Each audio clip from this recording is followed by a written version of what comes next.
நிறைய பேருக்கு வந்து குடல் பகுதிகளில் புண்ணு இருக்கிறதுனால அதனுடைய வெளிப்பாடா என்ன ஆகும் அப்படின்னா தலைவலி வரும்.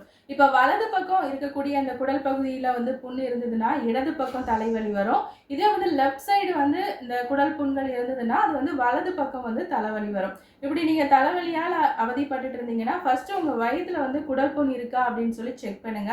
பொதுவாக நம்ம நிறைய மருந்து மாத்திரைகளை எடுத்துட்டு இருந்தாலும் நான் சொல்லக்கூடிய இந்த டிப்ஸ் வந்து நிறைய பேருக்கு வந்து யூஸ்ஃபுல்லாக இருக்கும். ஏன்னா நம்ம சாப்பிடக்கூடிய ஃபுட்டு எல்லாமே வந்து ஆரோக்கியமாக இருக்கிறது கிடையாது.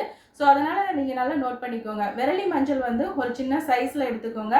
இதை நல்லா வந்து ஸ்டவ்வில் வச்சு ஹீட் பண்ணி அதை நல்லா கருப்பாகிற வரைக்கும் எடுத்துட்டு பவுடர் பண்ணி சலிச்சு வச்சுக்கோங்க. அதே அளவு என்ன பண்ணுறீங்கன்னா ஒரு ஸ்பூன் அளவு ஜீரகம் இதையும் வந்து பவுடர் பண்ணி வச்சுக்கோங்க. இது வந்து என்ன பண்ணணும்னா ரெண்டையும் மிக்ஸ் பண்ணி வச்சுட்டு இந்த பவுடர்ல இருந்து ஒரு அரை ஸ்பூன் எடுத்து தேனில் கலந்து காலையில் வெறும் வயிற்றில் சாப்பிட்டுட்டு வரலாம். சாப்பிட்டுட்டு ஒரு டம்ளர் தண்ணியும் குடிங்க. இப்படி தொடர்ந்து சாப்பிட்டுட்டு இருக்கும்போது இந்த குடல் பகுதியில் இருக்கக்கூடிய புண்கள் வந்து சரியாகும்.